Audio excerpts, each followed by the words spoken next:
नमस्कार दोस्तों, आपके अपने चैनल हमारे संस्कार में आपका बहुत बहुत स्वागत है। आज हम आपके लिए लेकर आए हैं पौष मास की पुत्रदा एकादशी के पारण की विधि और उसके मुहूर्त के बारे में जानकारी। लेकिन उससे पहले अगर आप हमारे चैनल पर नए हैं और अभी तक आपने चैनल को सब्सक्राइब नहीं किया है तो आप सभी से निवेदन है, प्लीज़ हमारे चैनल को सब्सक्राइब करें, वीडियो को लाइक करें, ज़्यादा से ज़्यादा शेयर करें ताकि यह जानकारी और लोगों को भी मिल सके, उन्हें भी इसका लाभ प्राप्त हो सके। बेल आइकन को दबाना ना भूलें ताकि हमारी आगे आने वाली हर वीडियो की जानकारी आपको नोटिफिकेशन के ज़रिए मिल जाया करे। आपका ये छोटा सा प्रयास हमारे लिए काफ़ी मददगार साबित होता है। कमेंट्स बॉक्स में जय श्री कृष्णा हर हर महादेव लिखना ना भूलें। परमपिता परमेश्वर की कृपा आप सभी पर हमेशा बनी रहे। अगर आपने पौष पुत्रदा एकादशी का व्रत रखा है, जो कि पौष मास के शुक्ल पक्ष की एकादशी होती है, तो चलिए हम आपको जानकारी देते हैं कि पुत्रदा एकादशी के व्रत का पारण आपको कब करना चाहिए, पारण का मुहूर्त क्या रहेंगे और पारण किस तरह से करना चाहिए। इस बार शुक्ल पक्ष में आपको भगवान विष्णु को कौन सा भोग समर्पित करना होगा, क्योंकि हर एकादशी व्रत का अपना एक अलग ही विशेष महत्व होता है और भोग होता है। एक साल में 24 एकादशियों का 24 अलग अलग भोग होते हैं, तो कौन सा भोग आप अर्पित करें कि आपके द्वारा की गई पूजा या रखे गए व्रत का भगवान जल्दी से जल्दी स्वीकार करें और आपको पूर्ण फल प्राप्त हो सके। आपके द्वारा समर्पित भोग से आपके न केवल सभी मनोकामनाएं पूर्ण होती हैं, बल्कि आपके जो जन्म जन्मांतर के पाप हैं उनसे भी आपको मुक्ति मिल जाती है। व्रत पालन के मुहूर्त और विधि के बारे में बताने से पहले हम आपको यह जानकारी दे दें कि पौष शुक्ल द्वादशी सबसे विशेष तिथियों में से एक मानी जाती है, क्योंकि इस तिथि को कूर्म द्वादशी के नाम से जाना जाता है और हिंदू धर्म की मान्यताओं के अनुसार, हमारे वेद शास्त्रों के अनुसार, पौष मास की शुक्ल पक्ष की द्वादशी का दिन भगवान विष्णु को समर्पित होता है। भगवान विष्णु के कूर्म रूप, कच्छप रूप यानी कि कछुए के अवतार को समर्पित है। ऐसा माना जाता है कि कूर्म द्वादशी के दिन दान, धर्म और श्राद्ध कार्यों से सभी पापों का विनाश हो जाता है और इस बार इस साल 2025 में कूर्म द्वादशी 11 जनवरी शनिवार के दिन मनाई जाएगी, यानी इसी दिन पुत्रदा एकादशी के व्रत का पारण भी किया जाएगा। धार्मिक मान्यताओं के अनुसार समुद्र मंथन के लिए भगवान विष्णु ने कछुए का अवतार लिया था। वेद शास्त्रों के अनुसार यह भगवान विष्णु का दूसरा अवतार माना जाता है और ऐसा कहा जाता है कि समुद्र मंथन के दौरान देवताओं की सहायता के लिए मंदराचल पर्वत को डूबने से बचाने के लिए ही भगवान विष्णु ने कूर्म अवतार धारण किया था। इसीलिए इस दिन भगवान के कछुए अवतार की पूजा का विधि विधान है। साथ ही इस दिन कछुआ खरीदना अति आवश्यक बताया गया है। ऐसा माना जाता है कि चांदी, अष्टधातु का कछुआ घर या दुकान में रखना बहुत ही शुभ माना जाता है। इससे जीवन में तरक्की की संभावना बढ़ जाती है और साथ ही कूर्म द्वादशी का व्रत भगवान विष्णु की कृपा, आशीर्वाद और मोक्ष की प्राप्ति की कामना से भी रखा जाता है। जैसा कि सभी जानते हैं, इस बार पौष मास के शुक्ल पक्ष की पुत्रदा एकादशी का व्रत 10 जनवरी दिन शुक्रवार को रखा जाएगा और पुत्रदा एकादशी का व्रत संतान की प्राप्ति की कामना से और जिनके संतान हैं उनके सुखद भविष्य और दीर्घायु की कामना से भी रखा जाता है। जैसा कि इसके नाम से ही विदित है, इसे पुत्रदा एकादशी के नाम से जाना जाता है। एकादशी तिथि 9 जनवरी गुरुवार के दिन दोपहर 12:23 से शुरू होकर 10 जनवरी शुक्रवार को सुबह 10:19 पर समाप्त होगी और फिर द्वादशी तिथि 10 जनवरी शुक्रवार को सुबह 10:20 से द्वादशी तिथि का समापन 11 जनवरी शनिवार सुबह 8:21 पर हो जाएगा। इसके बाद से त्रयोदशी तिथि प्रारंभ हो जाएगी और त्रयोदशी तिथि में प्रदोष व्रत रखा जाता है। चलिए अब हम बात कर रहे हैं द्वादशी तिथि के मुहूर्तों के बारे में। तो 11 जनवरी शनिवार को सुबह ब्रह्म मुहूर्त शुरू हो जाएगा 5:38 से और 6:26 तक रहेगा।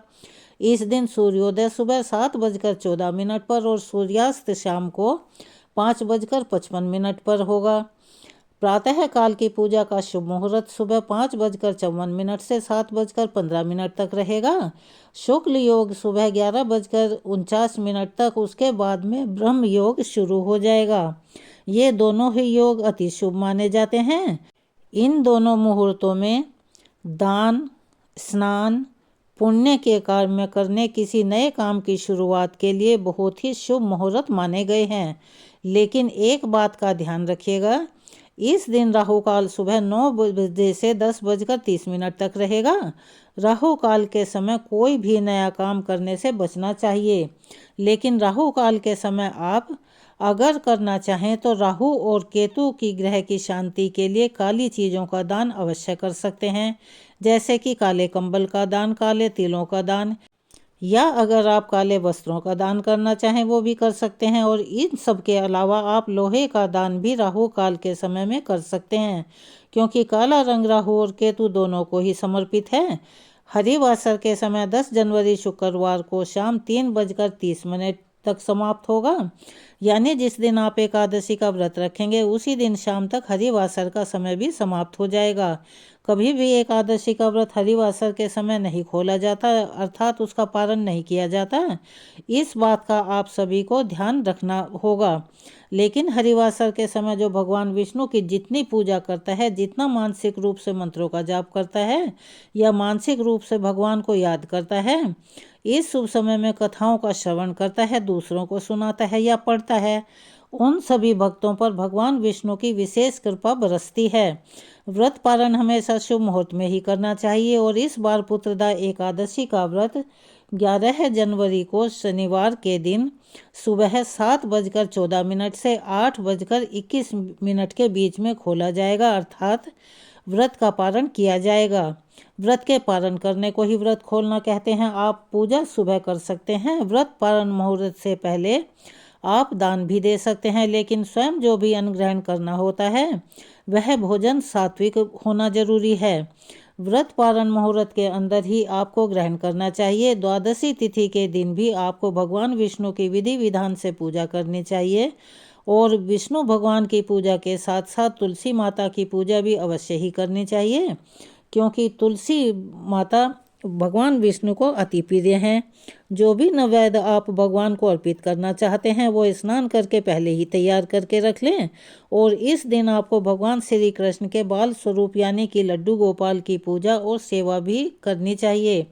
संतान प्राप्ति की कामना यदि आपकी है तो आप कान्हा जी को नई बांसुरी, नए वस्त्र, मोर पंख आदि भेंट कर सकते हैं।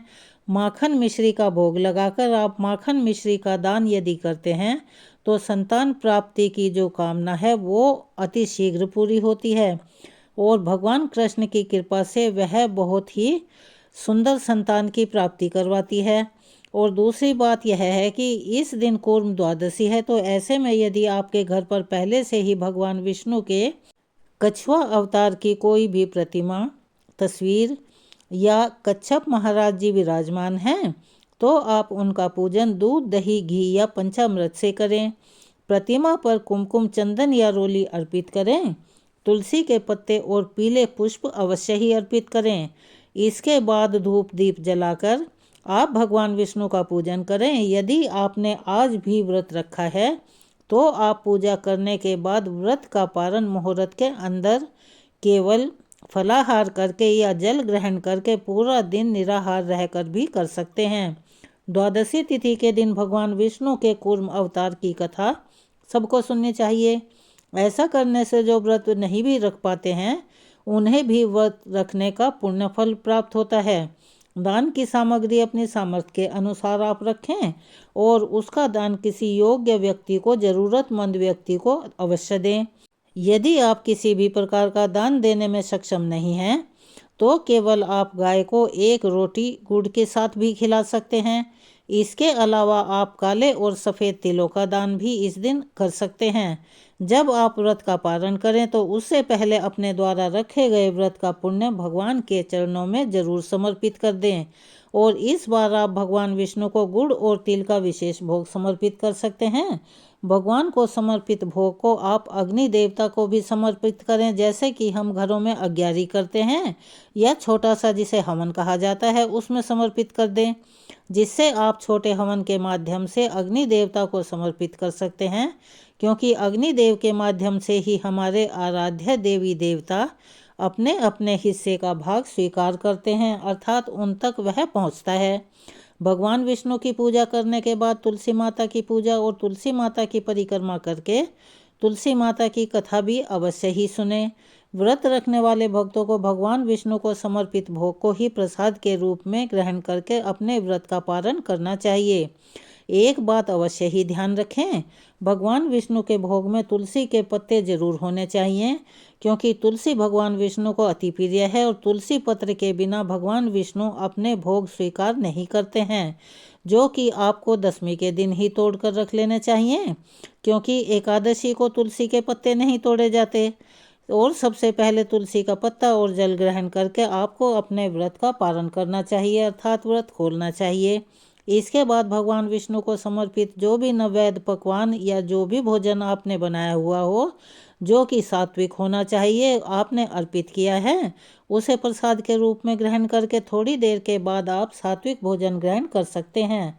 यदि इस बार शनिवार के दिन भी आपका कोई दूसरा व्रत है, तो ऐसे में आप सुबह के समय केवल तुलसी के पत्ते, जल या आंवला या फिर गुड़ और जो भी तिल का भोग आपने भगवान को समर्पित किया है उसे प्रसाद रूप में ग्रहण करके पहले व्रत का पालन करें। फिर दूसरे व्रत की पूजा या दूसरे व्रत का संकल्प भी आप ले सकते हैं। तो यह थी आज एकादशी पारण विधि व मुहूर्त के बारे में जानकारी।